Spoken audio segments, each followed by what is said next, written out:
Bismillahirrahmanirrahim. Assalamualaikum warahmatullahi wabarakatuh. Alhamdulillah wassalatu wassalamu ala Rasulillah wa ala alihi wa sahbihi wa mawalah wa la hawla wa la quwata illa billahi wa ba'd. Baik, kita lanjutkan. Kajian kita masih membahas tafsir surah-surah pendek dalam juz Amma. Dan kita masuk pada surah Al-Bayyinah. Al-Bayyinah ya.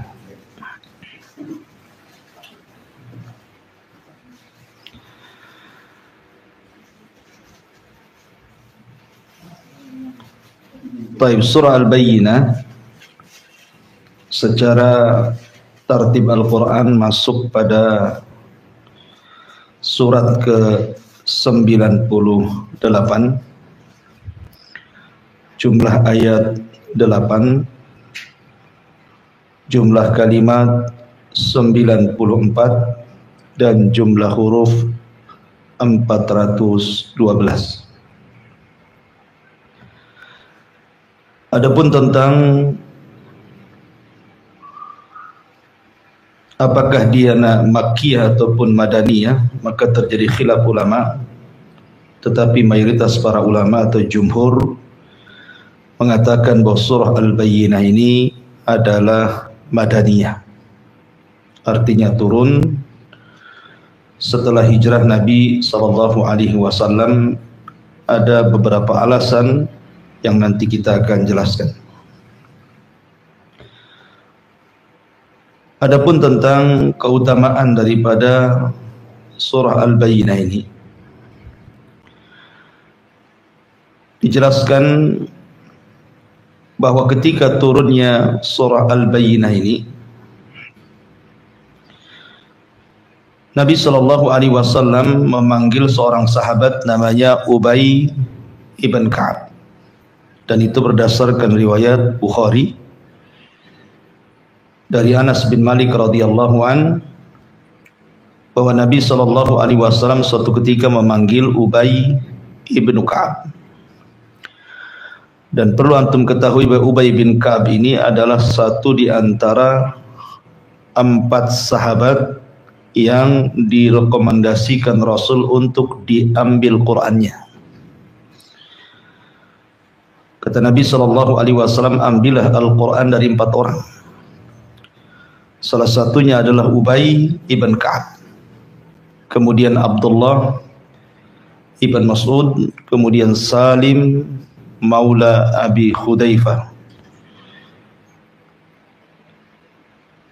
Nah, suatu ketika sudah berada di depan Nabi SAW, tiba-tiba Rasul mengatakan, "Ya Ubay, innallaha amarani an aqra'a 'alaika lam yakunil ladzina kafaru min ahlil kitab."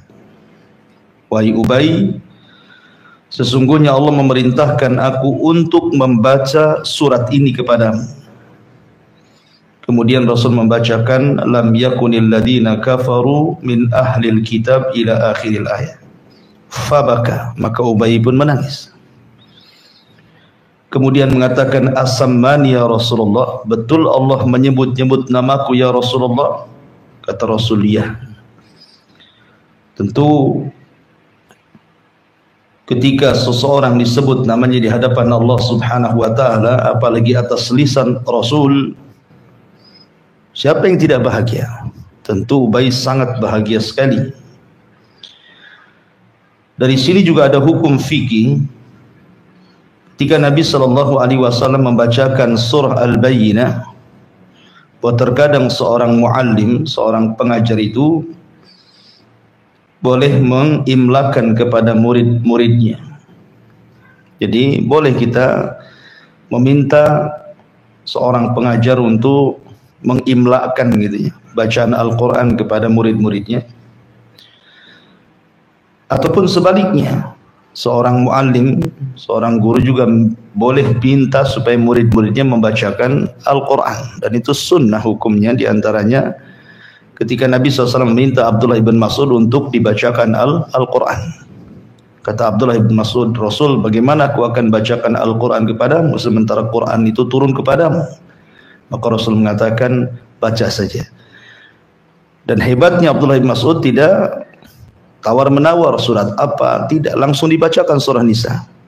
Sampai ketika Rasul menangis, baru Rasul mengatakan cukup. Akhirnya Abdullah ibn Mas'ud pun diam.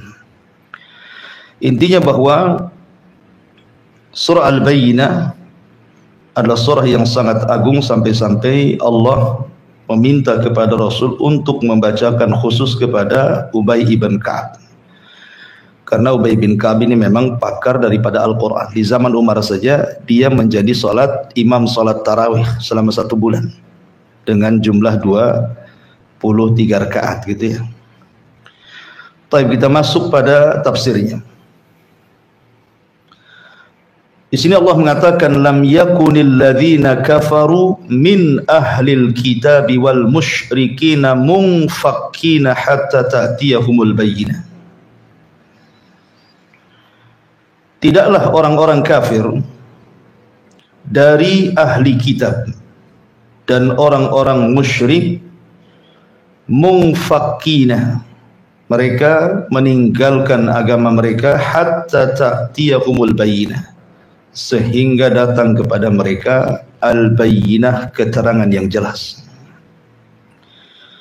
Di sini Allah Subhanahu wa taala menyebut 2 kelompok dari orang kafir.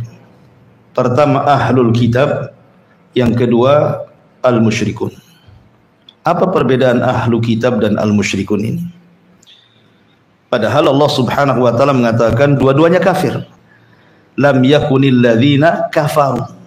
Mereka kafir semuanya. Ahlu kitab ya kafir, orang-orang musyrik juga kafir. Lalu kenapa Allah Subhanahu wa taala bedakan di sini? Ahlu kitab sendiri dan orang-orang musyrik sendiri.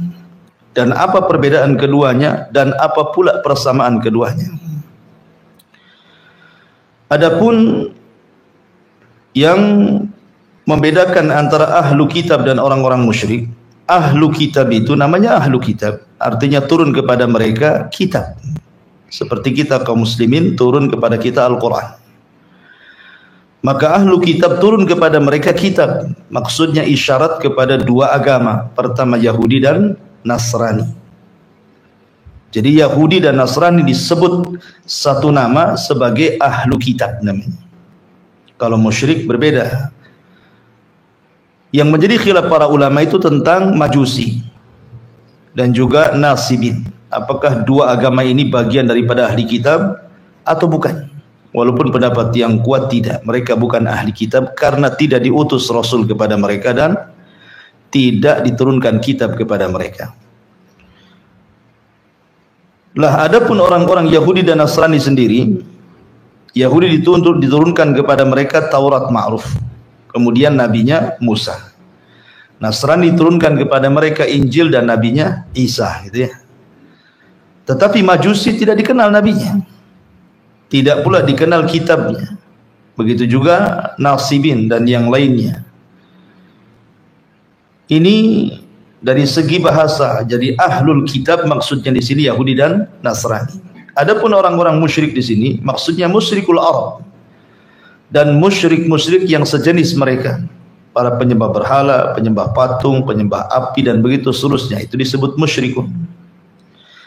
Dari sini kita ketahui bahwa sebagaimana seorang ataupun mukmin itu darajat bertingkat-tingkat, maka kafir juga darakat bertingkat-tingkat. Maka kafir yang paling rendah adalah Nasrani. Kemudian di bawah Nasrani Yahudi. Kemudian di bawah Yahudi musyrikun dengan berbagai macam jenisnya. Kemudian di bawah orang-orang musyrik yang paling parah munafikun, orang-orang munafik. Jadi munafik itu paling dalam. Makanya nerakanya pun disendirikan dia. Innal munafiqina fi darkil asfali minan nar. Sungguhnya orang munafik itu diletakkan di intip neraka yang paling dasar. Maksud munafik di sini adalah munafik i'tiqad ya, bukan amal. Munafik i'tiqad artinya zahirnya menampakkan Islam, tetapi hatinya menyembunyikan kekafiran. Jadi sama saja dia kafir. Cuman menyembunyikan kekafirannya. Apabila mereka datang kepada orang yang beriman, kami beriman. Apabila mereka datang kepada orang kafir, kami kawan kalian, gitu ya. Jadi dia membohongi orang yang beriman, membohongi juga orang kafir, orang munafik itu. Makanya tingkatan yang paling rendah dari kekufuran itu adalah orang munafik. Yang paling ringan Nasrani, di bawahnya Yahudi, di bawahnya musyrik, di bawahnya lagi munafik. Makanya neraka juga bertingkat-tingkat. Taib, lalu apa perbedaan orang-orang ahlu kitab dari kalangan Yahudi dan juga Nasrani dengan orang-orang musyrik? Adapun yang membedakan mereka adalah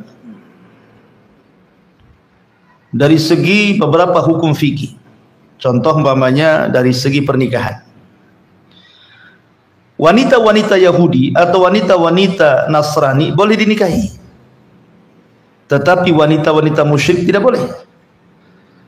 Tidak boleh seseorang menikah dengan wanita Majusi, wanita penyembah berhala. Mungkin kalau di negara kita ini ada Hindu, Buddha dan yang semacamnya gitu ya. Tetapi kalau bersama orang-orang ahlu kitab, wanitanya Yahudi atau Nasrani, maka Islam membolehkan. Kemudian yang kedua, sembelihan. Sembelihan ahlu kitab itu dibolehkan kita makan. Berdasarkan firman Allah Azza wa Jalla, wa ta'amul ladzina utul kitaba hillu lakum. Makanan-makanan ahli kitab halal bagi kalian. Tentu yang dimaksud makanan di sini bukan makanan yang ma'ruf. Karena ada makanan walaupun tidak ada keterangan boleh gitu ya, seperti buah-buahan, ada khilaf. Kita boleh memakan buah-buahan yang mereka beli ataupun buah-buahan yang kita beli mereka makan. Jadi maksudnya makanan di sini bukan makanan yang ma'ruf, tetapi maksudnya sembelihan. Sembelihan ahli kitab itu halal bagi kalian sebagaimana sembelihan kalian juga halal bagi mereka. Tetapi dengan dua syarat tentunya ya. Pertama, disembelih membaca basmalah, bukan menyebut Uzair anak Allah seperti perkataan Yahudi, ataupun menyebut Isa ibnu Maryam anak Allah seperti perkataan Nasrani. Jadi dia ketika menyembelih ya bismillah gitu saja. Kemudian disembelih secara syar'i, bukan dibanting, bukan dicekik, bukan ditali, bukan digantung, ya betul-betul digorok di lehernya. Kalau dua syarat terpenuhi, maka sembelihan mereka halal. Sembelihan mereka halal. Begitu juga pernikahan mereka halal. Tetapi pernikahan pun tidak boleh dengan cara mereka, harus dengan cara kita. Jadi wanita-wanita ahli kitab boleh menikah dengan laki-laki dari kita, tetapi dengan cara syar'i. Menikahnya ya aturan-aturan Islam gitu ya. Tapi kalau seandainya kebalikannya tidak boleh. Laki-laki dari mereka, perempuan dari kita tidak boleh. Makanya Al-Imam Al-Baqillani rahimahullahu ta'ala pernah ditanya oleh seorang pendeta soal pernikahan sesama Islam dengan mereka. Kata mereka mengatakan, enak kali kalian muslim katanya, wanita-wanita kami boleh kalian nikahi, tetapi wanita-wanita kalian tidak boleh kami nikahi. Maka Imam Baqillani mengatakan, ya, kalau kalian mengakui Muhammad adalah nabi kami, maka kami akan nikahkan wanita-wanita kami dengan kalian. Karena orang-orang Yahudi dan Nasrani mengingkari kan itu. Kenabian kita itu mengingkari. Sebab ingkar itulah makanya juga Islam menerapkan tidak boleh wanita-wanita kita menikah dengan mereka. Karena namanya posisi suami itu al-qayyim, pemimpin. Mudah mengambil, mudah memaksa gitu ya istrinya untuk masuk ke agama mereka. Taib. Lam yakunil ladzina kafaru min ahlil kitab wal musyrikin munfakkina hatta ta'tiyahumul bayyinah. Munfakkin artinya tarikin. Tarikin itu artinya meninggalkan. Meninggalkan agama mereka sampai datang kepada mereka keterangan. Sebelum datang Islam, memang orang-orang Yahudi di zamannya adalah agama yang paling benar. Begitu juga orang-orang Nasrani di zamannya adalah agama yang paling benar. Tetapi kemudian mereka banyak penyimpangan. Setelah datang Islam, maka Islam menyuruh mereka untuk masuk ke dalam Islam. Lalu kenapa orang-orang Yahudi, padahal di zamannya adalah agama yang paling benar, kenapa kemudian dikatakan kafir sekarang? Begitu juga orang-orang Nasrani, benar di zamannya, sekarang dianggap kafir. Karena ada beberapa sebab kenapa Islam mengkafirkan mereka. Satu, karena i'tirafuhum bi'adami imanihim bil Islam. Jadi mereka terang-terangan tidak mau memeluk Islam setelah datangnya al-bayyinah, keterangan kepada mereka. Kabar tentang adanya Nabi SAW yang merupakan Nabi akhir zaman itu sudah terekam oleh mereka. Contoh umpamanya kisah Salman Al-Farisi yang pernah saya ceritakan. Salman Al-Farisi ini ketika mencari kebenaran, awalnya dia kan Majusi. Kemudian dia melihat bahwa ajaran Nasrani itu seolah-olah jauh lebih indah dibandingkan Majusi. Akhirnya kemudian ayahnya merantai dia, karena dikhawatirkan dia terpengaruh dengan agama Nasrani. Tapi kemudian akhirnya dia pun kabur dari rumah. Kemudian dari Iran ngarahnya kemana? Ke Syam. Karena menurut petunjuk di Syamlah sentral daripada Uskup Akbar. Berangkat Salman ke Syam, kemudian belajar kepada uskup. Rupanya ketika dia belajar kepada uskup yang pertama, uskupnya ini rajulun su, orangnya buruk. Karena selalu menyuruh manusia untuk sedekah pada fuqara wal masakin, tetapi kemudian kekayaannya diambil semuanya oleh dia. Sampai uskup ini meninggal, kemudian Salman membeberkan kejahatannya. Maka orang-orang pun kemudian menyalib uskup itu dan merajam dengan batu. Kemudian uskup penggantinya adalah uskup yang saleh. Salman suka dengan uskup yang kedua. Tapi sayang usianya tidak lama. Akhirnya minta wasiat kemana lagi dia harus belajar Nasrani. Maka uskup di Syam menyarankan dia ke Musil. Musil itu di Irak. Berangkat dia ke Irak. Berjumpalah dengan uskup yang dimaksud. Sampai di Irak, tidak lama juga usianya. Karena sudah tua, akhirnya Salman meminta kemana lagi harus saya belajar. Maka uskup yang di Irak, di Musil, mengarahkan agar datang ke Nasibi. Nasibi itu di Turki. Akhirnya dia dari Irak ke Turki. Ketika kemudian sampai di Turki, di Nasibi, dia belajar kepada uskup yang ada Nasibi. Kata uskup yang ada Nasibi, usiaku pun sudah mendekati. Akhirnya sebelum wafat uskup yang dinasibi mengatakan kepada Salman, tidak ada uskup yang terbaik yang ada sekarang kecuali di Amuria. Amuria itu masih perbatasan Turki. Berangkat dia ke Amuria. Rupanya sama yang di Amuria juga sudah sepuh dan belajar berapa tahun, dia pun kemudian menghembuskan nafas terakhir. Tetapi kata uskup yang terakhir di Amuria ini, kau tidak perlu cari uskup lagi belajar, katanya. Karena ini tahun kenabian. Lah kalimat ini tahun kenabian yang keluar dari uskup di sini menunjukkan apa? Orang-orang Nasrani membaca kitab-kitab mereka kan, bahwa akan ada nabi yang akan menutupi seluruh para nabi. Makanya Salman kemudian bertanya kepada uskup yang ada di Amuria itu, kemana aku harus cari nabi tersebut, di mana daerahnya? Maka kata uskup tersebut, kau datang saja ke daerah yang banyak pohon kurma, di situ banyak bukit warnanya, batunya hitam-hitam, harratain. Kemudian kalau ketemu orangnya, maka lihatlah 3 tanda, dia tidak makan sedekah, dia makan hadiah, dan ada stempel kenabian di antara 2 bahunya. Bayangkan dari Turki, akhirnya dia pun membayar mahal untuk datang ke Madinah, yang ketika itu ada kabilah Bani Kalbin dari Yathrib yang sedang berniaga ke Turki. Akhirnya dia pun minta untuk ikut ke Madinah dengan harga yang mahal, sampai di Wadil Qura. Wadil Qura itu antara Tihamah dan juga Khaybar, ya sudah dekat dengan Madinah sebenarnya. Harusnya Salman turun di situ, tapi malah dijual.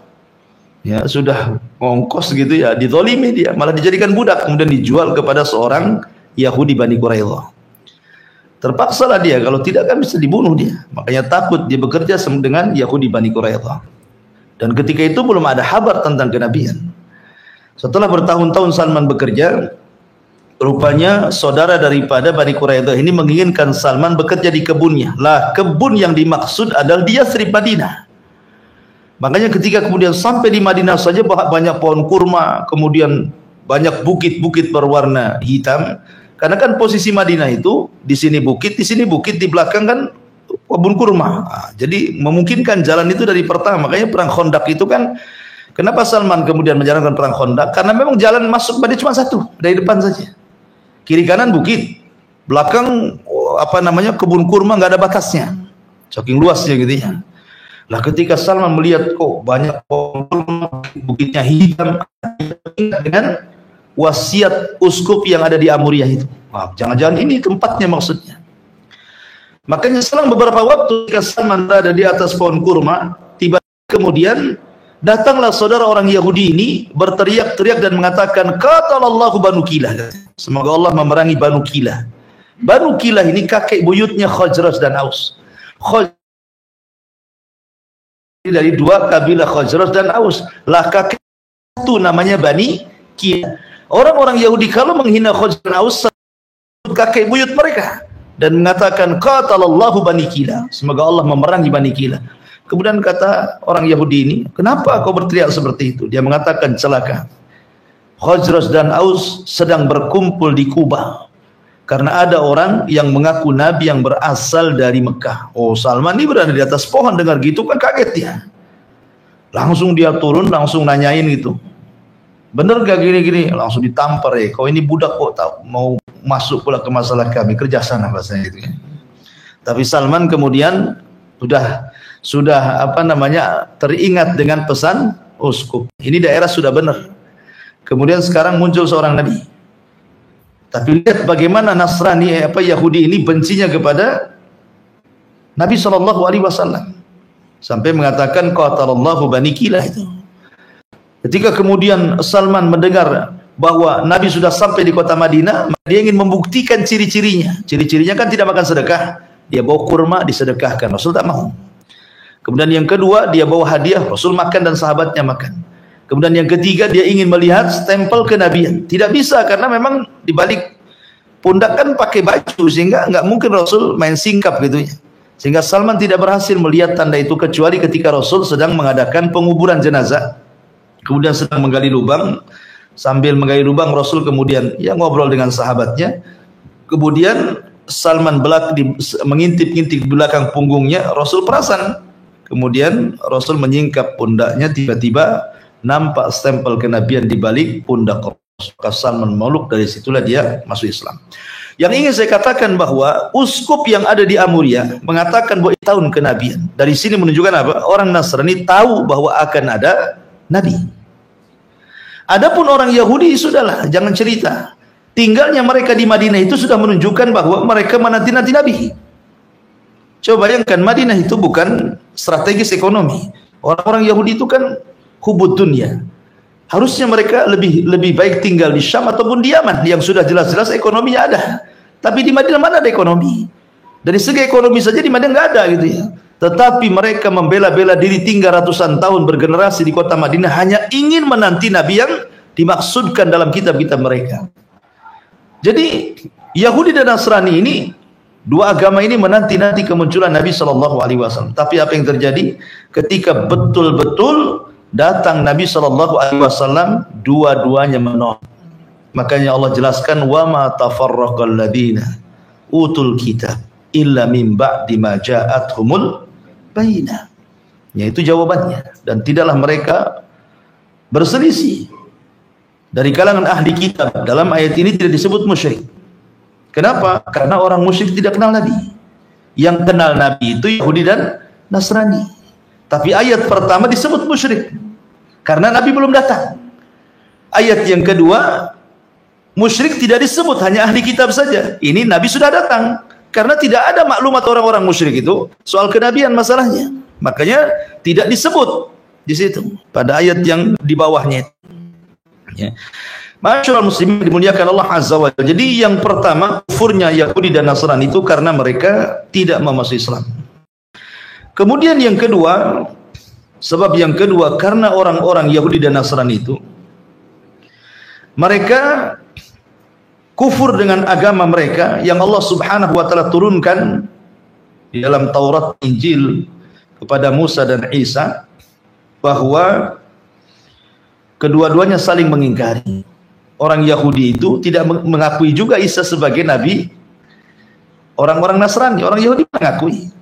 Mereka mengatakan Isa itu anak zina, gitu kan? Jadi Yahudi mengingkari adanya Nasrani sebenarnya, nggak mengakui. Dan Yahudi menuduh Maryam itu berzina sampai sekarang. Ya, mereka mengatakan bahwa Maryam itu berzina dan Isa itu anak zina. Itu orang Yahudi pemikirannya. Ya. Orang Nasrani pun mengatakan demikian kepada orang-orang Yahudi. Ya, jadi mereka itu saling sesat menyesatkan. Akhirnya kemudian dua agama ini melakukan tahrif kepada buku-buku mereka, kitab-kitab yang dari langit. Mereka merubah-rubah. Makanya Allah mengatakan yuharrifuna al-kaliman mawadhi'i. Mereka merubah-rubah kitab-kitab mereka. Itu pula sebab kekufuran mereka. Ya.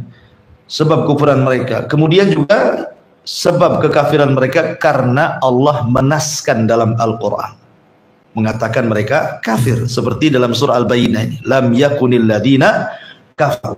Allah mengecap mereka kafir.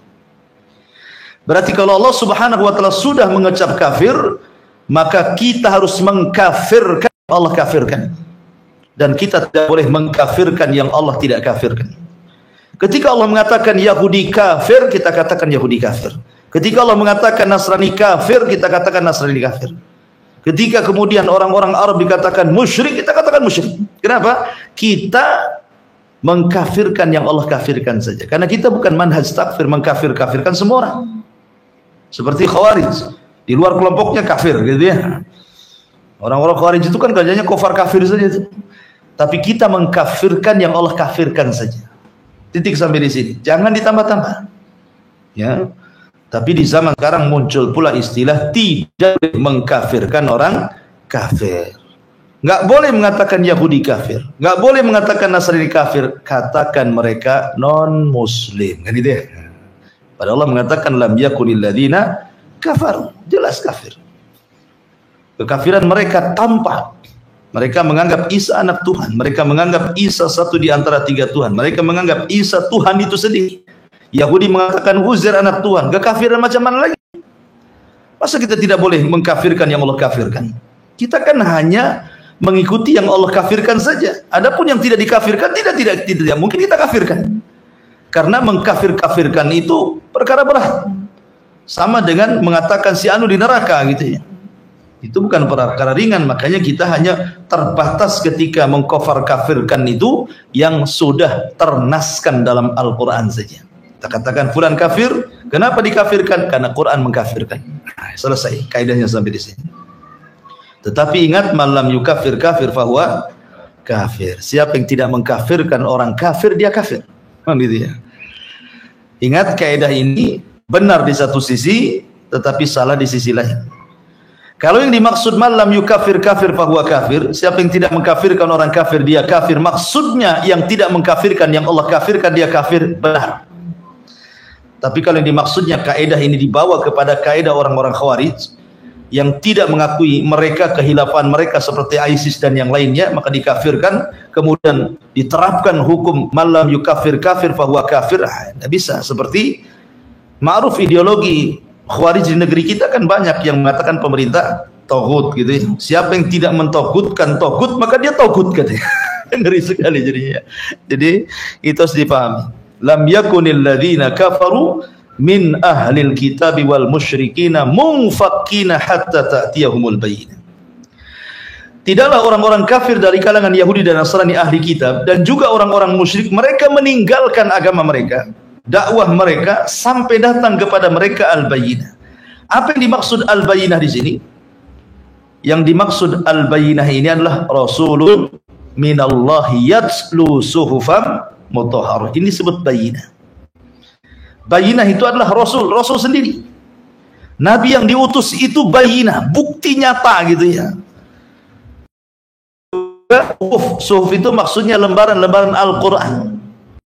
Makanya ketika Allah Subhanahu wa taala berfirman, "Qul nahbitu minha jami'ah. Fa imma ya'tiyannakum minni hudan fala khaufun 'alaihim wa lahum yahzanun." Ketika Allah Subhanahu wa taala mengusir Adam, mengusir iblis, mengusir Hawa dari sorga, kemudian diletakkan di bumi, Allah katakan kulnah bitu minha jami'ah, keluar kalian semua dari sorga ini. Maka Adam, Hawa dan iblis pun diturunkan dari sorga ke bumi. Iblis diturunkan di lautan, Adam diturunkan di Sri Lanka, dan Hawa diturunkan di Jeddah. Kemudian Allah mengatakan fa imma ya'tiyannakum minni huda, setelah kalian berada di bumi, kami akan turunkan petunjuk kepada kalian. Ahli tafsir mengatakan bahwa yang dimaksud petunjuk Allah yang turun ke bumi itu maksudnya diutusnya para rasul dan diturunkannya kitab-kitab. Jadi ketika Allah Subhanahu wa taala mengutus kepada Bani Israel Musa dan juga Taurat yang di tangannya, berarti itulah petunjuk bagi Bani. Siapa Musa dan Taurat, fala yadhillu wa la yashqa, dia tidak mungkin celaka dan tidak mungkin binasa. Kemudian setelah itu Allah utus Isa, Allah utus Daud dengan Zaburnya. Maka siapa yang mengikuti Daud dan Zaburnya berarti telah mengikuti petunjuk Allah. Kemudian setelah itu Allah utus Isa dan Injilnya. Maka siapa yang mengikuti Isa dan Injilnya berarti dia mengikuti hudan, petunjuk. Terakhir Allah utus Rasul dan Al-Quran yang di tangannya. Maka siapapun yang mengikuti Rasul dan Al-Quran yang di tangannya, maka itulah petunjuk. Tetapi ingat bahwa semua berlaku di zamannya. Ya, semua berlaku di zamannya. Isa dan Taurat, Musa dan Taurat berlaku di zamannya. Setelah kemudian datang Daud dan Zabur, maka orang harus mengikuti Daud dan Zabur. Maka Daud dan Zabur benar di zamannya. Kemudian setelah itu datang Isa dan Taurat, Isa dan Injil. Maka era Zabur selesai sampai di sini karena datangnya Isa dan Injil. Maka ketika datang era Nabi SAW dan Taurat, maka semua terhapuskan ajaran-ajaran itu. Tidak boleh lagi seseorang mengikuti Yahudi, tidak boleh lagi masuk ke dalam Nasrani selama mendengar adanya Rasul SAW diutus kepada dia. Makanya ada hadis mengatakan, tidaklah Yahudi dan Nasrani mendengar kedatanganku kemudian dia tidak beriman, maka mereka pantas masuk ashabul jahim, masuk akan neraka jahanam. Ya kan? Maka Rasulun minallahi yatslu suhufan mutahharah. Kenapa fiha kutubun qayyimah? Artinya Quran ini kitab yang lurus, tidak ada bengkoknya. Dan tidak ada tahrif seperti tahrifnya Taurat dan Injil. Tidak ada. Ya. Kemudian Allah Subhanahu wa taala mengatakan, "Wa ma tafarraqal ladzina utul kitaba illa min ba'di ma ja'atuhumul bayyinah." Ini jawaban setelah datangnya Nabi. Ya. Kalau tadi di awal sebelum datangnya Nabi. Jadi sebelum datangnya Nabi, Allah katakan lam yakunil ladina kafaru min ahlil kitab wal musyrikina munfakkina hatta ta'tiyahumul bayyinah. Ini sebelum kedatangan Nabi. Tapi setelah kedatangan Nabi, apa yang terjadi? Wa matafarraqal ladina utul kitab. Dan tidaklah orang-orang yang dianugerahi kitab, maksudnya Yahudi dan Nasrani itu, mereka berselisih kecuali setelah datang kepada mereka keterangan. Sebelumnya mereka sepakat. Yahudi sepakat, Nasrani sepakat. Sepakat akan apa? Akan kemunculan Nabi akhir zaman. Yahudi sepakat, tidak ada khilaf di antara mereka bahwa akan muncul seorang Nabi. Tapi setelah datang Nabi SAW dan rupanya Nabi itu bukan dari Bani Israel tapi dari Bani Ismail, mulai berselisih, mulai hasad. Kenapa Allah Subhanahu wa taala mengutus Jibril salah alamat? Harusnya ke Bani Israel, diberikan pula ke Bani Ismail katanya. Mulailah mereka hasad, kibar, sombong, mulai bermusuhan dengan kaum muslimin. Ya. Begitu juga orang-orang Nasrani sama. Ya. Karena Yahudi dan Nasrani itu kan dua-duanya Bani Israel. Dan Isa itu nabi yang terakhir dari nabi-nabi Bani Israel. Yahudi ya Bani Israel, Nasrani juga Bani Israel. Dan nabi terakhir Bani Israel, Nabi Isa, itu nabi terakhir. Sehingga mereka kecewa. Kenapa Bani Israel? Kenapa pula Bani Ismail? Maksudnya keturunan Ismail ibn Ibrahim alaihi salatu wassalam. Apalagi kemudian hasadnya kepada orang Arab itu memang sudah tertanam sejak zaman dulu. Yahudi itu tidak suka dengan orang Arab sejak dulu. Dan itu ditampakkan dari kebencian kepada Musa dan kecintaan kepada Harun. Mereka suka dengan Musa, tapi mereka suka dengan Harun. Bani Israel itu. Alasannya apa? Pertama, karena Musa tidak hidup bersama mereka, hidup di istana Fir'aun dari kecil sampai dewasa. Yang kedua, habis itu hijrah kemana? Ke Madian, menikah dengan wanita Arab, bukan wanita Bani Israel. Anak dari seorang rajulun salih namanya Syu'aib, 10 tahun di sana. Baru kemudian pulang ke Mesir, baru bergabung dengan Bani Israel. Tapi Harun kan tidak. Harun tidak hidup di istana Fir'aun, memang hidup bersama Bani Israel dari kecil sampai dewasa. Dan Harun tidak pernah menikah dengan orang Arab, memang menikah dengan orang Bani Israel. Akhirnya Bani Israel itu kecintaan kepada luar biasa. Tapi kepada Musa mereka ya benci-benci rindu lah mungkin bahasanya. Karena Musa itu selalu diuji oleh Bani Israel yang tidak pernah dialami oleh Harun. Ya, ujian banyak sekali, makanya kenapa kesabaran Musa itu sampai ke tingkat azam, makanya dia masuk pada ulul azmi minar rusul. Baik. Jadi wa ma tafarraqal ladina utul kitab illa min ba'di ma ja'atuhumul bayyinah, kecuali setelah datang kepada mereka al-bayyinah, keterangan. Datang kepada mereka nabi, rasul mendakwai mereka, mendialog dengan mereka dan macam-macam, tapi mereka tidak mau beriman. Padahal telah nyata jelas. Contoh nih, ketika orang-orang Yahudi datangi orang-orang musyrik Arab, orang-orang waktu itu Rasul belum hijrah, masih di Mekah. Datang orang-orang Quraisy ke Madinah. Karena orang-orang musyrik tahu bahwa orang-orang Madinah itu orang cerdas, diberikan kitab kepada mereka. Maka orang musyrik itu bermusyawarah. Di tempat kami di Mekah ada orang ngaku nabi. Bagaimana menurut kalian wahai pembesar Yahudi? Maka orang Yahudi mengatakan, oh ada orang ngaku nabi di tempatmu, gini saja, berikan dia 4 soalan. Kalau dia bisa menjawab, memang dia seorang nabi.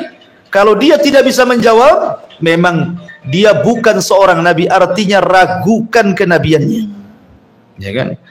Kemudian diajari, katakan kepadanya satu tentang ruh. Apa itu katanya kan? Yang kedua, makanan penduduk sorga itu yang pertama dimakan apa? Kemudian tentang seorang raja yang berkeliling dunia berdakwah ke sana kemari, macam mana kabarnya? Kemudian orang-orang yang terjerembab dalam gua, macam mana ceritanya? Maka akhirnya orang-orang musyrik setelah punya bahan, pulang mereka ke Mekah. Kemudian betul-betul bertanya. Betul-betul bertanya kepada siapa?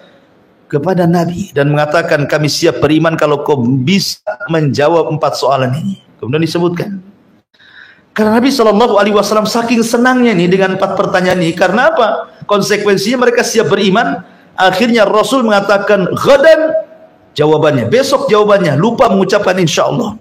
Ketika lupa mengucapkan insyaallah, akhirnya telatlah jawabannya. Jibril telah turun, ya, karena tidak mengucapkan insyaallah tadi. Tapi Jibril pun akhirnya turun juga memberikan jawabannya. Artinya bahwa kalau seandainya orang-orang Yahudi itu tahu bahwa jawab apa soalan mereka telah terjawab dan semuanya benar, artinya memang dia seorang nabi. Dan mereka tahu Rasul itu seorang nabi. Tapi karena hasadnya mereka tidak beriman. Makanya orang cerdas Yahudinya mereka beriman, seperti umpamanya kisah Abdullah ibn Salam. Abdullah ibn Salam itu kan muftinya Yahudi Madinah. Semua orang Madinah kalau ada persoalan pasti datang kepada Allah bin Salam. Itu tokoh besar Yahudi itu. Ketika melihat Nabi SAW Madinah kemudian berdiskusi, masuk Islam dia. Tapi kan tidak menjadikan Islam pengikutnya. Tokohnya masuk Islam, pengikutnya pula tidak masuk Islam kan. Makanya orang Yahudi selama Nabi SAW tinggal di Madinah tidak banyak orang yang masuk Islam, dan bisa dihitung dengan jari. Sedikit sekali orang Yahudi itu sampai Rasul wafat. Tidak banyak orang Yahudi yang masuk Islam. Kebanyakan mereka berkhianat. Bahkan 4 kali melakukan peperangan bersama orang Yahudi di Madinah. Pertama perang Bani Kunaiko, kemudian Bani Nadir, kemudian Bani Quraidah, terakhir perang Khaybar. Akhirnya Rasul mengusir orang Yahudi di Madinah. Kemudian digantilah nama Yathrib menjadi Madinah Al-Munawwarah setelah tidak ada lagi orang kafir di kota Madinah, ya. Artinya bahwa di sini terjadinya perselisihan orang-orang Yahudi Nasrani itu karena setelah datang kepada mereka keterangan. Begitu juga orang-orang Nasrani, cuman bedanya orang Nasrani lebih lembut daripada orang Yahudi, sehingga banyak di zaman Rasul orang Nasrani masuk Islam. Ingat kisah tentang Nasrani Najran yang datang kepada Rasul kemudian berdebat, akhirnya mereka masuk Islam. Ya, jadi Nasrani agak lembut ya, Yahudi beda. Ya, keras kepala Yahudi itu. Maka yang keras kepala Yahudi. Taib. Kemudian Allah Subhanahu wa taala mengatakan, "Wa ma umiru illa liya'budullaha mukhlishina lahuddin hunafa wa yuqimus salata wa yu'tuz zakata wa dzalika dinul qayyim. Dan tidaklah mereka diperintah. Maksudnya siapa mereka? Ya semua agama di luar dari Islam, termasuk juga Islam. Semua manusia, Yahudinya, Nasraninya, musyriknya, Islamnya, tidaklah mereka semua diperintahkan illa liya'budullah, kecuali mereka harus beribadah kepada Allah. Mukhlishina lahuddin, mengikhlaskan ketaatan mereka kepada Allah, hunafa, dan mereka harus menjauhi kesyirikan. Dari sini ada 3 faedah yang disebutkan para ulama. Pertama, perintah ibadah. Bahwa perintah ibadah itu adalah perintah pertama kali Allah ciptakan semua makhluk. Kenapa Allah ciptakan manusia, jin, malaikat? Kenapa Allah ciptakan lautan, gunung, matahari, langit, bumi? Kecuali untuk beribadah. Adapun makhluk yang berakal secara khusus Allah mengatakan wa ma khalaqtul jinna wal insa illa liya'budun. Tidaklah aku ciptakan jin dan manusia kecuali mereka disuruh untuk beribadah. Adapun secara umum, wa in min kulli syai'in illa yusabbihuna bihamdi walakin la tafqahuna tasbihahum. Dan tidaklah segala sesuatu yang Allah ciptakan melainkan semua bertasbih, beribadah kepada Allah, tapi kalian tidak paham tasbih mereka. Artinya bahwa segala sesuatu diciptakan beribadah. Yang kedua, setelah kemudian kita paham ibadah, kita dilarang untuk menyekutukan Allah. Kita dilarang untuk menyekutukan Allah, mukhlishina lahuddin. Betul-betul ketaatan itu diberikan kepada Allah Azza wa Jalla, hunafa. Hunafa itu artinya mail minasyirki, menjauhi kesyirikan itu disebut hunafa. Ya, makanya orang-orang Arab yang masih mengikuti agama Ibrahim itu disebut hanif. Hanif itu artinya mail minasyirki. Seperti Waraqah ibn Naufal, itu kan masih hanif, ya kan, tidak mengikuti agama musyrikun, masih berpegang dengan agama tauhid. Walaupun mereka tidak tahu cara beribadah, tapi hati mereka itu mengingkari kesyirikan. Ya, Waraqah ibn Naufal, kemudian beberapa, ada 4 orang, ya, tokoh di zaman jahiliyah itu yang hanif, tidak mau menyekutukan Allah Azza wa Jalla. Ya. Intinya bahwa kemudian yang ketiga adalah ittiba. Ittiba itu artinya hanya mencontoh ibadah kepada Allah dengan mengikuti contoh Nabi SAW. Ini menjadikan syarat ibadah. Syarat ibadah itu 2 kan. Pertama, perintah ibadah. Di atas perintah ibadah itu ikhlas, artinya tidak menyekutukan Allah. Kemudian setelah itu adanya ittiba, harus mengikuti Nabi SAW. Salah satu tidak ada, maka akan terjerumus kepada 2 kemungkinan. Imma kesyirikan, wa imma kebid'ahan. Artinya bisa dia masuk kepada syirik atau menyelisih Nabi. Kalau dia hanya ikhlas tetapi tidak ittiba, maka akan menyelisih nabinya. Tapi kalau dia ittiba tapi tidak ikhlas, maka akan masuk kepada bab syirik. Ya, makanya harus terkumpulin ibadah ini, ibadah ikhlas dan ittiba. Dan itu diambil wa ma umiru illa liya'budullaha mukhlishina lahuddin wa yuqimus salata wa yu'tuz zakata wa dzalika dinul qayyim. Ayat ini sebagai dalil bahwa al-bayyinah ini adalah madaniyah. Kenapa? Karena ada perintah salat dan zakat. Di Mekah kan belum ada. Belum ada 2 perintah ini. Perintah salat dan zakat itu adanya di Madinah. Makanya surah Al-Bayyinah ini madani. Ketambah-tambah kisah tentang Ubay ibn Ka'ab yang memperkuat bahwa itu adalah madani. Kemudian diperkuat lagi dengan apa? Dengan adanya cerita Yahudi dan Nasrani. Di Mekah tidak ada cerita Yahudi Nasrani itu. Rasul itu ceritanya sama orang kafir Quraisy saja. Setelah di Madinah baru cerita Yahudi, baru cerita Nasrani. Jadi menunjukkan 3 alasan inilah yang kemudian atau jumhur ulama mengatakan surah Al-Bayyinah ini adalah madaniyah. Artinya surat turun setelah hijrah Nabi sallallahu alaihi wasallam. Wa ma umiru illa liya'budullaha mukhlishina lahuddin hunafa wa yuqimus salata wa yu'tuz zakata wa dzalika dinul qayyim. Kemudian Allah mengatakan innal ladzina kafaru min ahlil kitabi wal musyrikin. Sesungguhnya orang-orang kafir dari kalangan ahli kitab, maksudnya Yahudi dan Nasrani, wal musyrikin, dan orang-orang musyrik, fi nari jahannam, mereka semua berada di neraka jahannam, khalidina fiha, dikekalkan di dalamnya. Ulaika hum syarrul bariyah, mereka adalah ada dibaca bariah, ada dibaca bariyah. Jadi 2 bacaan ya. Bisa dibaca syarrul bariah. ataupun syarrul bariyah. Tidak ada masalah, dua-duanya benar ya. Tapi di sini Allah Subhanahu wa taala ingin mengatakan orang-orang yang kufur dengan siapa? Kufur dengan kedatangan Nabi. Kufur dengan Quran. Karena sebelumnya kan cerita tentang al-bayyinah. Ya. Berarti di sini kufur dengan bayyinah tersebut. Mereka tidak mengakui Nabi sallallahu alaihi wasallam, mereka tidak mengakui Al-Qur'an dari kalangan ahli kitab dan orang-orang musyrik. Apa balasannya? Fi nari jahannam.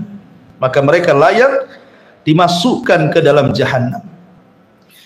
Ma'asyiral muslimin yang dimuliakan Allah Azza wa Jalla, jahannam itu satu di antara nama neraka. Nama-nama neraka itu banyak, ya.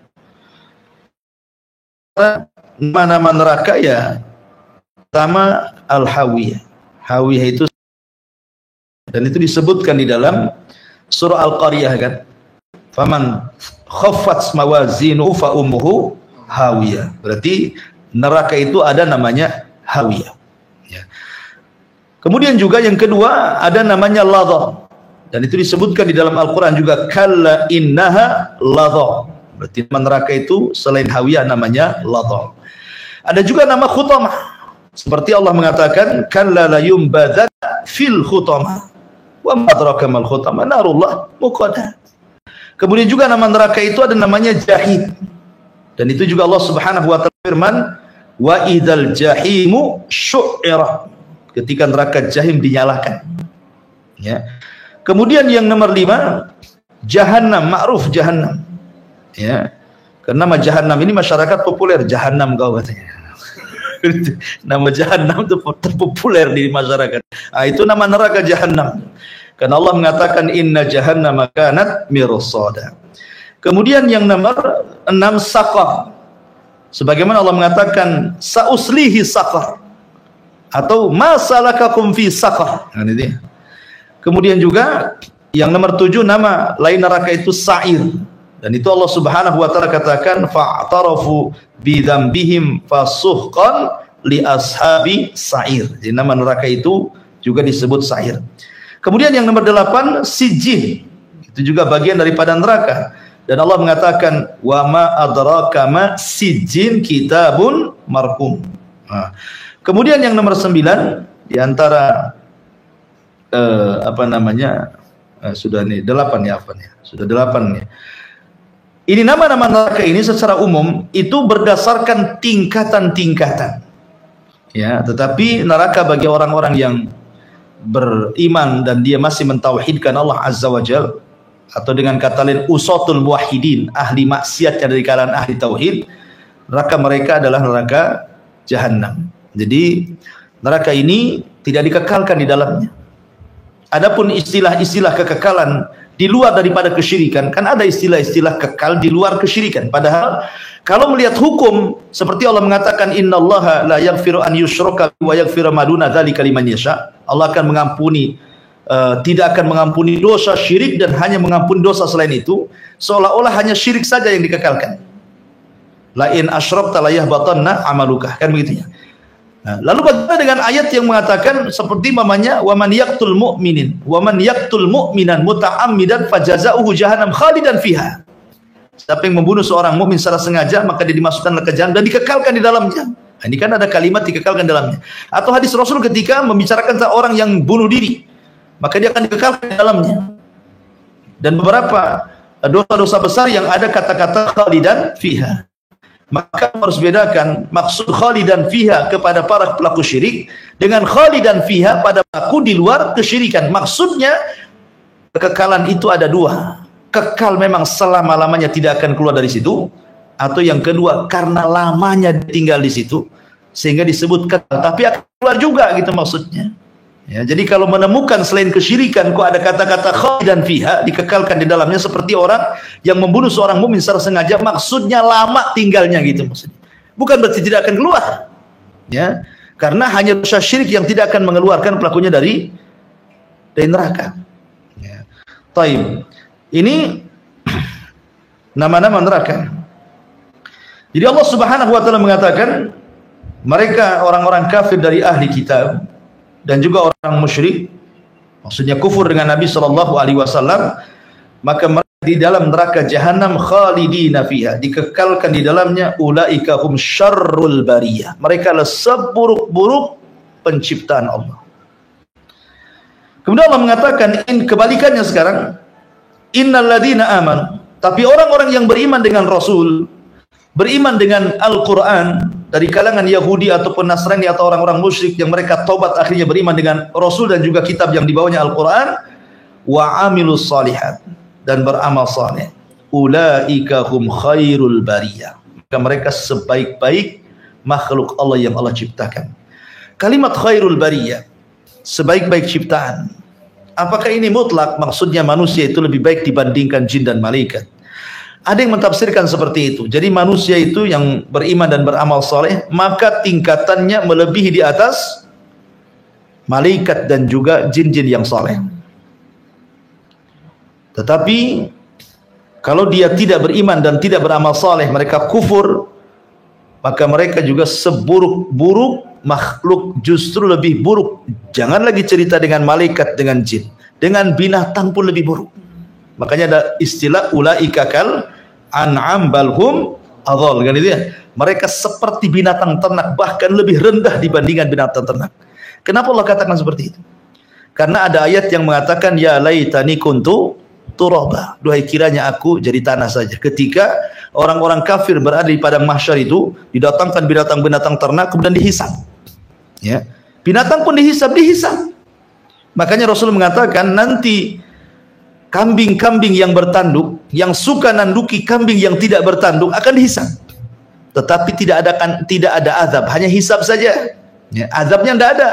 Karena setelah dihisab, Allah katakan kunu turaba, jadilah kalian tanah. Lah orang-orang kafir melihat binatang-binatang yang sedang dihisab, tiba-tiba setelah dihisab tidak ada azab dan langsung jadi tanah. Makanya mereka mengatakan ya laitani kuntu turaba, duhai kiranya aku seperti binatang itu. Kan itu ya. Masih mending jadi binatang. Ya, kita ini dihisab, diazab pula kan itu. Makanya kalau mereka itu tidak beriman dan tidak beramal saleh, maka syarrul bariyah, lebih buruk dibandingkan binatang ternak. Tapi kalau mereka beriman, beramal saleh, maka dikatakan khairul bariyah atau khairul bariyah. Mereka sebaik-baik makhluk, bahkan bisa melebihi tingkatan atau di atas tingkatan malaikat. Baik. Lalu kemana jin di sini? Kenapa tadi disebutkan? Ya, jin ini masuk kepada kategori makhluk mengikut manusia. Ya, jin yang soleh sama dengan manusia yang soleh. Jin yang jahat ya sama juga dengan manusia yang jahat, gitu maksudnya. Karena agama jin dan nabi jin itu sama dengan kita setelah diutusnya Rasul SAW. Tapi sebelumnya jin itu tidak diharuskan mengikuti nabi-nabi sebelumnya. Tapi setelah kedatangan Nabi SAW, maka tidak jin harus mengikuti syariat Islam. Ya, mereka harus ikut Quran, mereka ikut Nabi sama dengan kita dari segi ajaran. Makanya Allah mengatakan wa ma khalaqtul jinna wal insa illa liya'budun. Kemudian Allah mengatakan sebagai balasannya, jazaohum inda rabbihim jannati adnin tajri min tahtihal anhar khalidina fiha abada radhiyallahu anhum wa radu an dzalika liman khasyiya rabbah.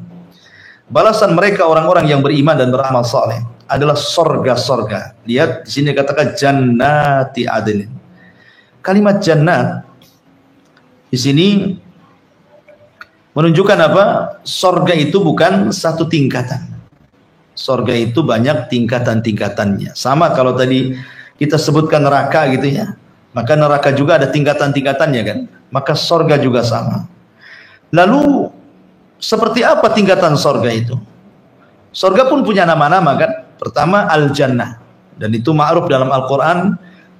Kalimat al-jannah seperti mathalul jannatil lati wa'idal muttaqun, permisalan sorga yang diperuntukkan untuk orang yang bertakwa. Jadi nama sorga itu yang pertama al-jannah. Kemudian yang kedua Darussalam. Nama sorga itu disebut Darussalam karena Allah mengatakan lahum Darussalam inda rabbihim. Kenapa disebut salam? Semua sorga itu salam. Salam itu keselamatan. Orang masuk surga pasti selamat. Selamat dari apa? Dari semuanya. Ya, selamat dari penyakit hati dan penyakit badan. Di surga itu tidak ada kena penyakit. Selamat badan kita, tidak ada kolesterol, tidak ada darah tinggi, tidak ada macam-macam, tidak ada. Selamat dari omongan manusia di dunia. Sebentar aja antum sakit sama orang. Nah, kenapa sih anu ngomong ini sama antum? Mau sakit antum kan itu. Di sorga selamat. Karena ucapan yang pertama kali orang masuk sorga itu apa? Salamun alaikum bima sabartum. Keselamatan bagi kalian. Jadi makanya sorga disebut Darussalam. Kemudian juga nama sorga juga Darul Khuldi. Karena orang yang masuk ke dalamnya tidak mungkin keluar. Beda dengan neraka. Ada yang keluar, ada tidak. Kalau orang udah masuk sorga nggak mungkin keluar. Kalau orang masuk neraka kemungkinan keluar, kemungkinan kekal gitu ya. Nah, makanya disebut Darul Khuldi.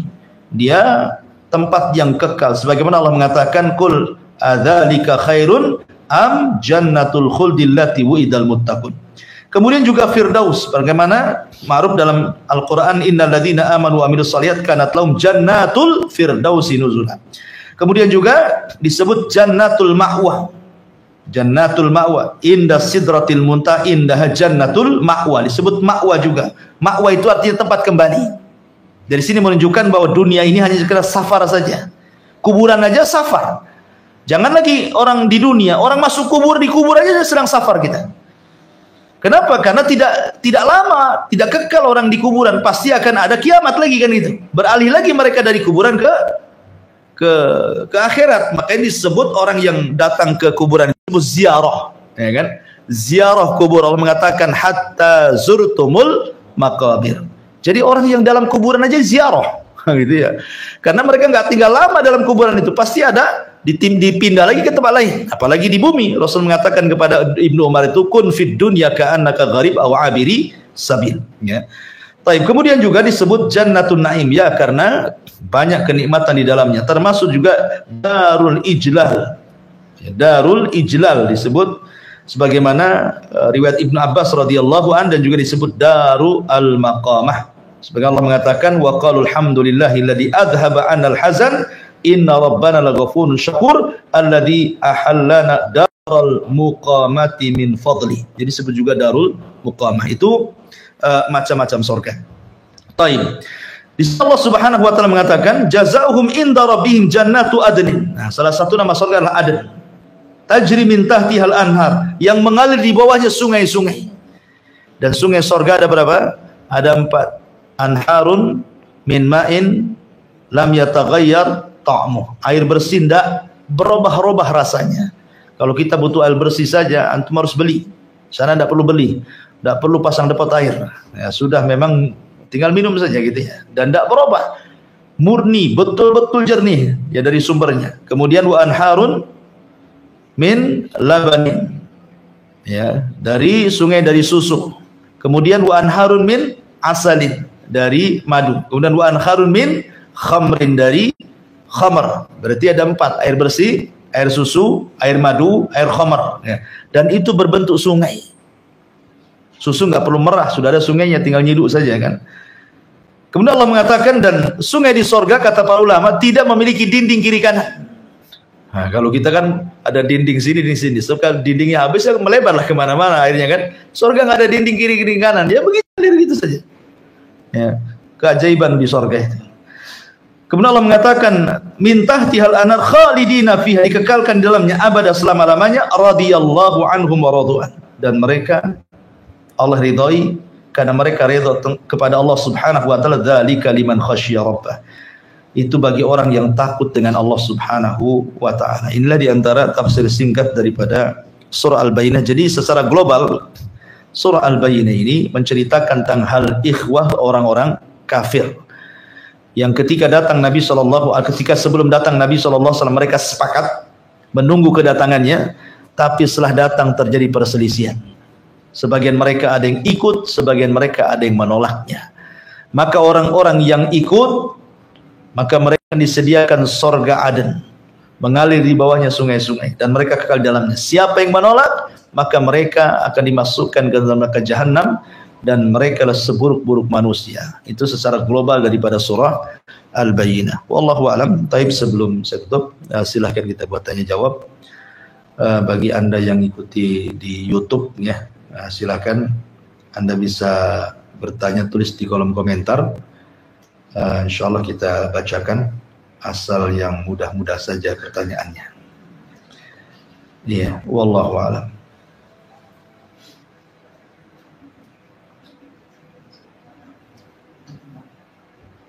Ya. Tentang alur kitab tadi, halal sembilan dan lain-lain. Apakah berlaku sampai sekarang itu alur kitab? Alhamdulillah. Al-Quran itu tidak dibatasi tempat dan tidak dibatasi waktu. Al-Quran itu akan relevan setiap zaman. Kecuali ayat-ayat yang dihapus.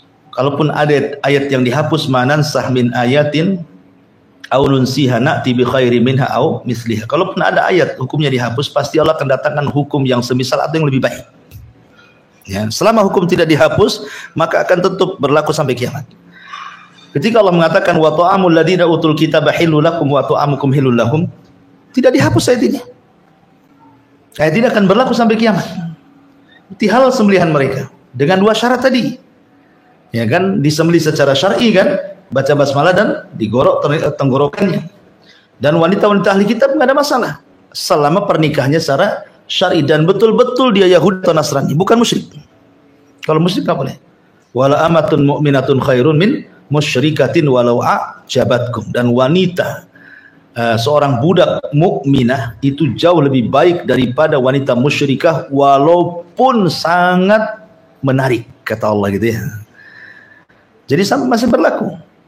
Makanya kalau di sebuah negara, anggaplah kayak Singapura, ya negara kafir gitu ya, orang-orang Islam tidak diberikan kesempatan untuk menyembelih binatang di situ secara syar'i, sehingga mereka harus impor dari negeri yang lain. Kalau negeri impornya itu mayoritas ahli kitab, anggaplah Australia, ya ahli kitab mayoritas kan itu. Kemudian kita yang hidup di Singapura seorang Muslim, boleh nggak membeli dagingnya dan memakannya? Boleh, karena hukum itu dilihat dari aglabnya. Kenapa? Lihat dohirnya dulu. Ini yang mengimpor mana? Cina ataukah Australia kan itu? Ya, mana negara yang banyak ahli kitabnya, kita melihat dohirnya saja, berarti boleh makan. Tapi kalau seandainya ada pilihan, ya tentu kita memilih sesama Muslim. Kan ini kan bicara tidak ada pilihan, ya maka boleh. Tapi kalau yang mengimpor dari luar kemudian negara-negara yang bukan mayoritas ahli kitab, maka haram, tidak boleh. Sampai fatwa ulama sampai segitu gitu ya. Intinya maka boleh. Begitu juga menikah dengan wanita-wanita Nasrani atau wanita Yahudi, boleh, tidak ada masalah. Tetapi kalau ada wanita muslimah, ngapain pula cari mereka gitu maksudnya. Tapi kalau tidak ada lagi kecuali mereka, ya sudah nggak apa-apa. Tapi jangan ngambil di luar ahli kitab. Ya. Kenapa kemudian kita boleh menikah dengan mereka? Karena ada kesamaan. Orang Yahudi Nasrani itu kan doktrinnya sama, mereka punya kitab-kitab langit. Artinya mereka secara ajaran itu mentauhidkan Allah. Cuman karena sudah ada penyimpangan, akhirnya mereka jadi kufur dan sebagian mereka jadi syirik. Tetapi dengan adanya persamaan ini bisa kita tarik. Bisa kita tarik. Makanya Allah mengatakan dalam Al-Quran itu, Qul ta'alau ila ma gimana? Qul ya ahlal kitab ta'alau ila kalimatin sawa. Wahai ahli kitab, kemarilah kita satukan kalimat, gitu ya. Kenapa Allah menyuruh Rasul mengatakan seperti itu kepada ahli kitab? Karena sama-sama diturunkan kitab masalahnya. Mereka punya nabi, punya kitab. Kita juga punya nabi, punya kitab. Cuman nabi dan kitab-kitab penutup seluruh para nabi dan kitab-kitab langit. Itu saja bedanya. Ya. Dan mereka harus mengikuti nabi kita dan kitab yang dibawanya. Dan itu berdasarkan nas yang tertulis dalam kitab-kitab mereka. Termasuk Rasul yang ditulis dalam kitab mereka. Bahkan sifat-sifat sahabat saja ada tulis di kitab-kitab mereka. Contoh ketika Baitul Maqdis dikuasai Umar, datang Abu Ubaidah, kan mereka siap untuk tidak berperang. Mereka akan, sudahlah kalah, saya akan kasihlah kuncinya. Tetapi orang yang mengambil kunci itu harus sesuai ciri-cirinya yang termaktub dalam kitab kami kan. Datanglah Abu Ubaidah, bukan.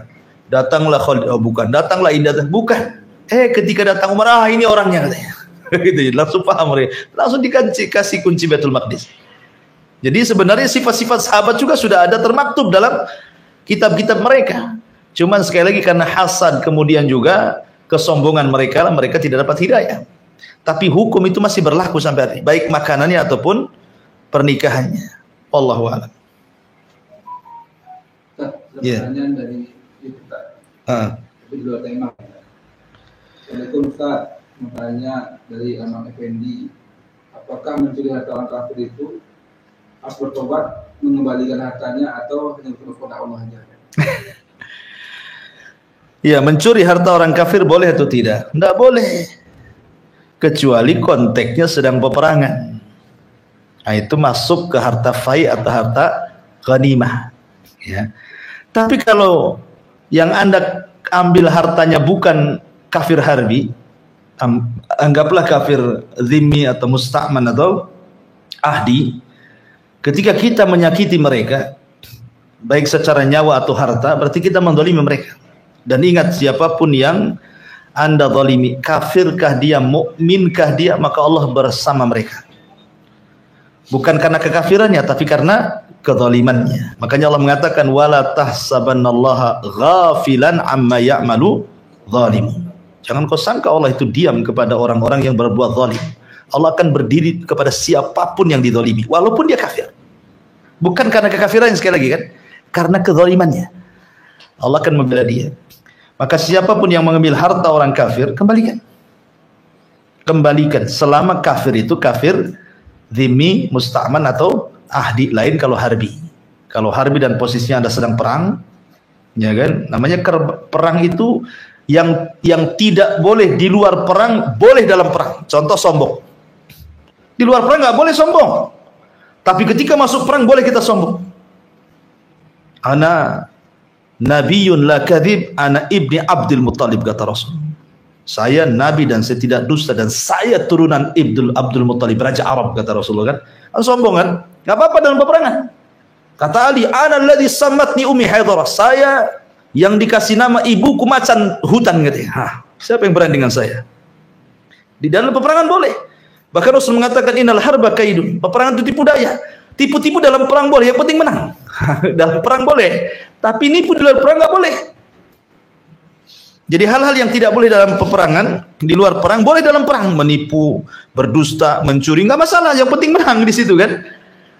Pokoknya ngeraip-kerap ke musuh, dicurinya pedangnya, diambil kudanya, nggak apa-apa. Dalam peperangan ya situasinya kan. Tapi kalau situasi aman dan dia bukan kafir harbi, Anda pulang ngambil hartanya, Anda zalim, balik, nggak boleh. Ya, itulah indahnya Islam. Nabi SAW itu pernah membuat perjanjian yang disebut dengan Piagam Madinah. Dan itu ada 47 bulir kesepakatan, yang mengatakan 51 bulir kesepakatan. Ya, jadi di situ dijelaskan tentang hak-hak bagaimana kita melindungi mereka. Dalam Piagam Madinah itu intinya bahwa tidak boleh. Tidak boleh, dan harus dikembalikan. Habis itu bertobat. Kalau seandainya orang yang antum ambil barangnya memang nggak ada, sudah cari ke sana kemari gitu ya, memang sudah nggak ada di situ, ya sedekahkan saja. Boleh jadi mungkin ketidaktahuan antum, mungkin dia pulang kemana dapat hidayah umpamanya kan, dia masuk Islam, maka sampai pahalanya ke dia. Kalaupun tidak, dia tetap kafir, antum sudah menghilangkan beban, sudah mencuri barang orang. Nah, itu ya. Wallahu a'lam. Ada lagi ya? Ada lagi? Ada lagi nih. Apa nih? Coba baca. Ustaz, mau tanya, jika Allah menghendaki kebaikan seorang, maka akan dipahamkan tentang agamanya. Bagaimana dengan kita yang baru menemukan jalan Allah, sudah ketinggalan dalam ilmu agama? Bagaimana solusinya? Mana ada ketinggalan? Para sahabat itu masuk Islam banyak yang sudah tua. Dan sahabat itu masuk Islam itu tidak semuanya orang baik. Ada mantan-mantan penyembah berhala, kayak Umar itu masih mantan penyembah berhala, mantan preman gitu bahasanya. Mantan-mantan penyembah berhala itu kan orang musyrik.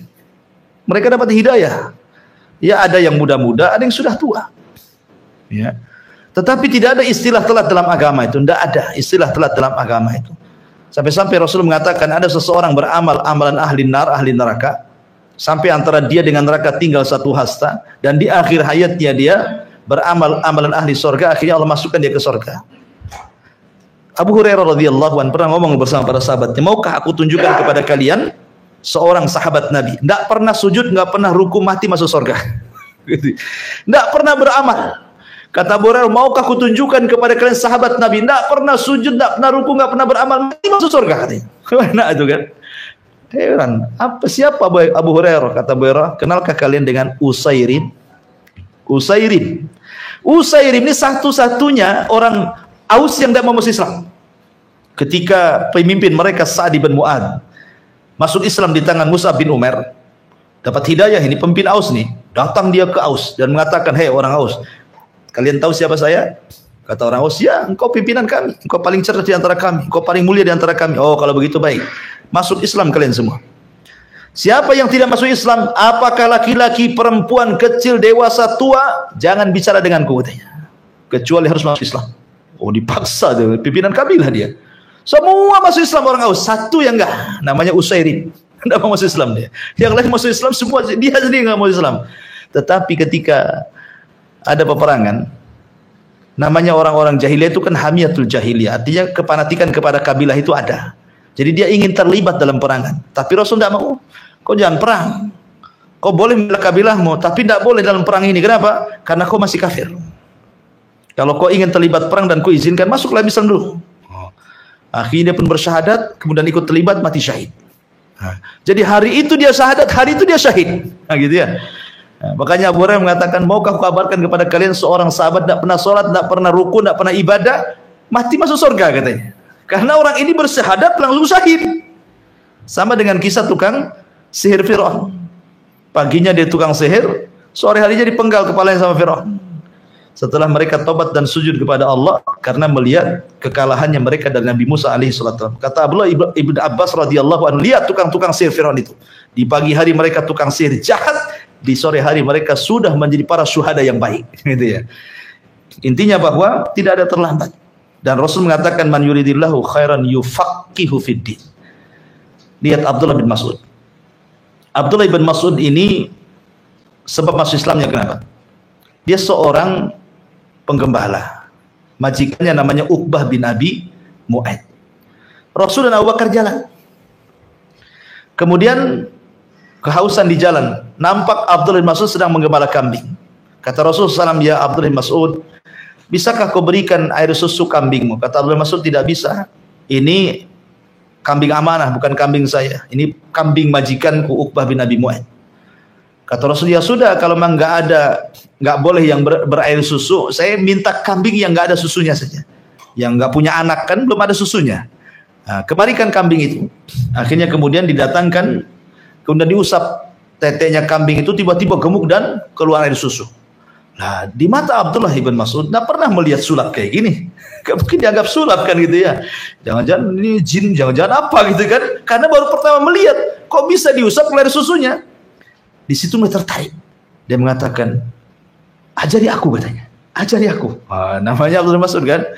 Kata Rasul, baik, datanglah kau ke tempat kami. Maka Abdullah bin Mas'ud datang, kemudian diajarkan Islam. Kemudian Abdullah bin Mas'ud masuk Islam. Kata Rasul, anta rajulun mu'allam. Engkau laki-laki yang akan Allah berikan ilmu. Kenapa? Karena ada semangat belajar dia. Kan minta diajari. Rasul, saya minta ajari. Maka setelah dia masuk Islam, Rasul doakan, anta rajulun mu'allam.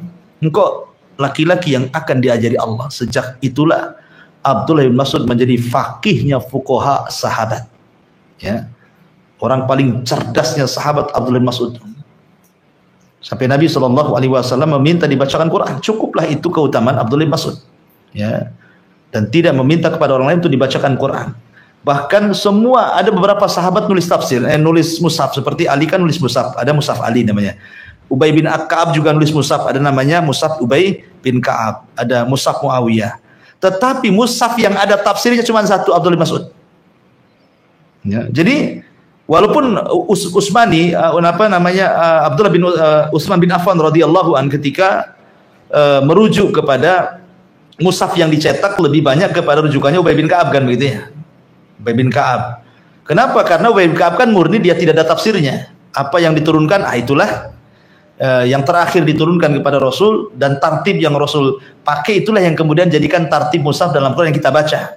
Ali punya mushaf, tetapi mushaf Ali ini disesuaikan dengan turunnya surat. Namanya Al-Alaq ya, ini surat pertama, Al-Mudaththir surat kedua. Dibuat kayak gitu mushaf Ali itu kan. Sehingga tartibnya sesuai dengan turunnya. Kalau Abdullah bin Mas'ud tidak, dia plus juga ayatnya, tafsirnya pula ditulis sama dia. Ya, Abdullah bin Mas'ud itu. Itulah kelebihan dia. Maka disebut fuqaha sahabah gitu ya. Dan di zaman Umar jadikan qadhi di Kufah dan meninggal di zaman khilafah Utsman ibn Affan radhiyallahu anhu. Intinya bahwa Rasul mengatakan khairukum fil jahiliyah khairukum fil Islam idza fuqihu kata Rasul. Orang baik di zaman jahiliyah ketika dia masuk Islam maka tambah menjadi baik apabila dicerdaskan. Ya. Apabila dia dicerdaskan. Dan bagaimana caranya? Barang siapa yang menghendaki kebaikan, pasti Allah cerdaskan. Pasti itu. Saya waktu diaman dulu ada laki-laki udah tua banget tuh. Dia bawa wabah. Ceritanya dia bawa wabah. Bawa itu ini satpam bahasa kitanya. Bawa wabah bahasa Arabnya itu. Dia itu tidak bisa baca Quran walaupun orang Yaman.